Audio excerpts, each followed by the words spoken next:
আসসালামু আলাইকুম ভাই, কথাগুলো শুনুন। এই নুরুল হক নূর যদি মারা যায়, তার কোনো ক্ষতি হয়, তার দায় এই সেনাপ্রধানকে নিতে হবে। তার দায় ডক্টর মোহাম্মদ ইউনূসকে নিতে হবে।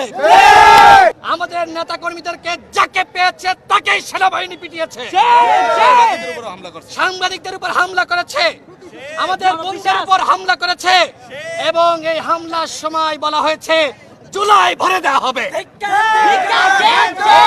সেনাবাহিনীর সদস্যরা বলেছে, সেনাবাহিনীর মধ্যে যারা আওয়ামী লীগের পেতাত্তারা রয়েছে তাদেরকে চিহ্নিত করতে হবে।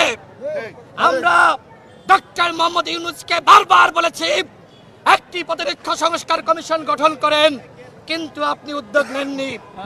আজকে সেনাবাহিনীর মধ্যে আওয়ামী লীগের পেতাত্তারা, পুলিশের মধ্যে আওয়ামী লীগের পেতাত্তারা, র্যাবের মধ্যে আওয়ামী লীগের পেতাত্তারা, সচিবালয়ে আওয়ামী লীগের পেতাত্তারা। আজকে নুরুল হক নূর আইসিইউতে বাঁচবে কি মারা যাবে সেটির নিশ্চয়তা আমরা দিতে পারছি না।